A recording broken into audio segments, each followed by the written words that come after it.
कर्जमाफीच्या रकमेवरून शेतकऱ्यांमध्ये संभ्रम पाहायला मिळतोय। यावर शेतकऱ्यांनी काळजी न करण्याचं आवाहन मुख्यमंत्री देवेंद्र फडणवीस यांनी केलंय। बैठकीमध्ये बँकांकडून व्याजाशिवाय कर्जमाफी मान्य करण्यात आली, त्यामुळे आम्ही कर्जाची रक्कम भरत आहोत, व्याजाची रक्कम बँक स्वतः काढून घेणार असल्याचं। राज्यातील शेतकऱ्यांसाठी आज दिवसभराच्या सकाळच्या ठळक व झटपट बातम्या। आपण जर चॅनलवरती नवीन असाल तर आताच आपल्या चॅनलला सबस्क्राईब करा। कर्जमाफीची पहिली यादी प्रसिद्ध। ई-केवायसी साठी आता धावपळ। वैजापुरातील 15,357, सोयगाव तालुक्यातील 5,846 तर बाजार सांगवीतील 1,135 शेतकरी पात्र। 890 रेशन कार्ड धारक अपात्र, पुरवठा बंद। 1,436 पानद रस्ते रखडले, शेतकऱ्यांची वाट चिखलातून। मातोश्री ग्राम समृद्ध पानद रस्ते योजना, रस्ते बांधण्यात मनरेगाव नापास। 11 प्रमुख प्रकल्पात 50% उपयुक्त पाणीसाठा। रिद्धेश्वर, सीना, काळेगाव शून्यावर, रब्बी सिन्नासह पाणी पुरवठ्यावर संकट। गोदावरी नदीच्या पुरामुळे 2 कोल्हापुरी बंधारे वाहून गेले, 17 गावांना अलर्ट करण्यात आले। शेतकऱ्यांना युरिया देण्यास टाळाटाळ, लिंकिंगची सक्ती। सुफला घेतली नाही तर युरिया शिल्लक नाही, अशी उत्तरे दिली जात असल्याने शेतकरी त्रस्त झाली आहे। येवला तालुक्यात टँकरची 7.5 कायम। दमदार पावसाअभावी जलस्रोत कोरडेच, 28 गावे 45 वाड्यांना टँकरचा आधार। गिरणा धरण सलग 3ऱ्या वर्षी पूर्ण क्षमतेने भरण्याच्या मार्गावर। मालेगावसह जळगाव जिल्ह्याचा पाणी प्रश्न सुटला, धरणातून लवकरच होणार विसर्ग।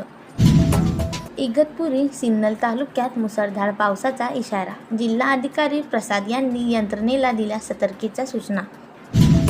कुरनूर धरणालगत केबल मोटारीच्या चोऱ्या वाढल्या, पावसानंतर दुसरं संकट। पोलिसांनी टोळीचा शोध घेण्यासाठी शेतकऱ्यांची मागणी।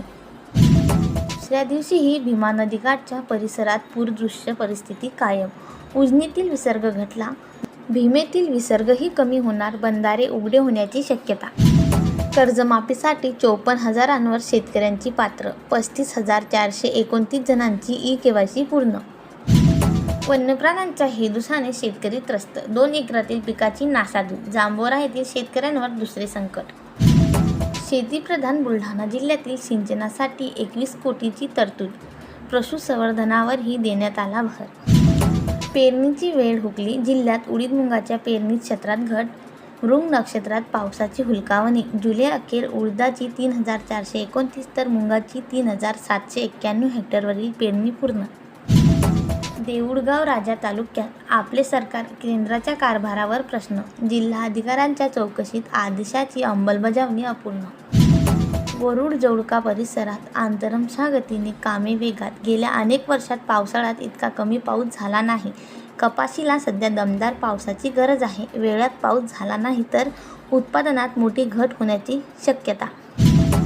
फळबाग अनुदान 16 महिन्यांपासून प्रलंबित, पिंपळखुटा येथील शेतकऱ्यांचे निवेदन। या प्रकल्पाची निष्पक्ष चौकशी करून दोषीवरील कारवाई करण्याची मागणी शेतकऱ्यांनी केली आहे। शालार्थ आयडी घोटाळा, 17 जणांपैकी 4 अटकले, 1,200 संशयितांवर कारवाईची शक्यता। तत्कालीन शिक्षण अधिकाऱ्यासह 17 संशयितांनी न्यायालयात धाव घेत रीतपटीसह केली दाखल। कापसाचे पेरणी क्षेत्र 5.96% घटले, सर्वाधिक घट उत्तर भारतात। दक्षिण भारतात 17.40% पेरणी क्षेत्र वाढले।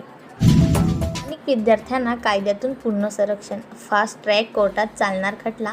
पेपरफूट, 10 वर्ष तुरुंगवास। परीक्षा सुधारणा निवेदन आवाज मतदानाने लोकसभेत पास, आता राज्यसभेत कसोटी। पोलिसांना 2 महिन्यामध्ये तपास, 3 महिन्यात निकाल बंधनकारक। विद्यार्थ्यांच्या भावना समजून घ्या, राहुल गांधी लोकसभेत। विद्यार्थी मूर्ख आणि अंधभक्त टिप्पणीवर गदारोळ। कर विक्रेत्यांवर साठा मर्यादा, 1 ऑगस्ट ते 30 नोव्हेंबरपर्यंत कमाल, 400 टन साठ्याची परवानगी। NCCF कांदा खरेदी केंद्रावर ट्रक अडविले, मध्य प्रदेशातून गुणवंतहीन कांदा आणण्याचा आरोप। उजनी धरण 100च्या उंबरठ्यावर, पुण्यातील पावसाने जलसाठ्यात मोठी वाढ झाली आहे। भीमा नदीत 61,600 क्युसेक विसर्ग। निकृष्ट बियाणे पुरवणाऱ्या 85 कंपन्यांवर FIR, कृषीमंत्री भरणे। 17,000 तक्रारीची पडताळणी सुरू। NPA खात्यांची जबाबदारी बँकांवर, व्यापारी बँकांकडून सवलत सूत्राचे पालन होत नसल्याचे गोंधळ। अशाच प्रकारच्या महत्त्वपूर्ण अपडेटसाठी आताच आपल्या चॅनलला सबस्क्राईब करा व हा व्हिडिओ जास्तीत जास्त शेतकरी मित्रांपर्यंत शेअर करा.